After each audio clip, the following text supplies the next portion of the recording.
앞서 보셨듯이 당정청이 더 강력한 부동산 후속 대책을 예고했죠. 추가 규제를 시사함으로써 부동산 시장에 강력한 경고 메시지를 보낸 것으로 해석되고 있습니다. 그렇다면 또 꺼내들 카드가 무엇이냐? 여기에 시장의 관심이 쏠려 있습니다. 이 내용 강예지 기자와 이야기 나눠보겠습니다. 자, 강 기자. 사실 오늘 당정청이 추가 대책을 시사했지만 최근에 추가적인 조치가 있었고 시장을 겨냥한 메시지도 계속 내놨었잖아요. 네, 그렇습니다. 김현미 국토부 장관이 지난주 국회 업무보고 자리에서 공시가격을 현실화하겠다 이렇게 예고를 했고요. 바로 며칠 뒤인 지난 월요일에는 8.27 대책을 내놨습니다. 서울 종로구와 중구를 비롯해서 경기도 광명과 하남 등 수도권에서는 모두 9곳을 투기지역과 투기과열지구로 추가 지정했습니다. 8.2 부동산 대책을 지난해 내놓은 지 약 1년 만이었는데요. 이어서 다음 날에는 전세자금 대출이 도마에 올랐습니다. 전세 대출을 받아서 집을 사거나 갭 투자를 하는 등의 악용 사례가 늘어나면서 집값 거품을 조장하고 있다고 보고 대출 요건을 강화하는 방안을 검토하고 있습니다. 네, 강 기자, 거기에 오늘 추가 대책을 시사하면서 언급된 방안도 있었죠? 네, 이해찬 더불어민주당 대표가 종부세 강화 필요성을 언급했습니다. 3주택자와 초고가의 주택을 보유한 사람들에게 종부세를 강화하는 안을 정부에게 검토해달라는 요청이 나왔는데요.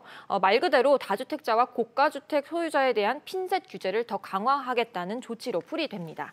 네, 내년에는 사실 부동산 과세가 좀 더 강화되지 않습니까? 네, 정부의 내년 세법 개정안을 보게 되면 과세 표준을 정할 때 이렇게 적용하는 공정시장가액 비율을 현행 80%에서 약 2년에 걸쳐서 90%까지 올리는 내용이 포함되어 있습니다. 하지만 이 비율 폭을 좀 더 가파르게 그리고 좀 더 빠르게 조정할 수 있다는 전망이 나오고 있습니다. 또 그동안 다주택자를 주 타깃으로 했던 것과는 달리 이제는 1주택자에 대한 규제가 더 강화될 가능성도 거론되고 있습니다. 소위 똘똘한 한 채는 보유하자는 수요가 서울 집값 상승을 부추겼다는 평가가 나왔기 때문인데요. 그동안 1주택자가 집을 10년 이상 보유하게 되면 양도소득세를 80%까지 깎아줬었는데 이 혜택을 줄일 것이라는 전망이 나오고 있습니다.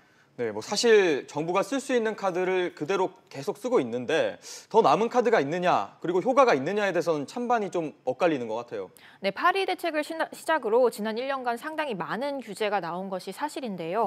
그럼에도 불구하고 집값이 안정화되지 않았는데 여기에다가 추가로 규제를 낸 것에 우려를 표하고 있습니다. 무조건 규제로 수요를 잡기보다는 적절한 공급 방안이 필요하다 이런 지적도 나오고 있는데요. 먼저 전문가 얘기 한번 들어보시죠.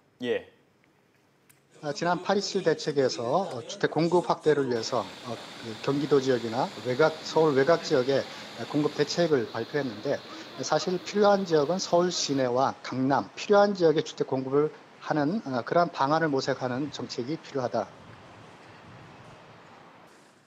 네, 이렇게 들으셨듯이 실효성 있는 공급 대책이 부족한 상황에서 이렇게 수요만을 잡으려는 규제 중심의 정책 방향이 오히려 집값을 더 자극할 것이다, 이런 부작용을 낳을 것이다 이런 우려가 있다는 게 전문가들 지적입니다. 아울러 규제에 대한 피로도, 그러니까 다른 말로 하게 되면 규제가 너무 많아서 규제에 오히려 무뎌지는 시장 분위기를 우려하는 시각도 나타나고 있습니다.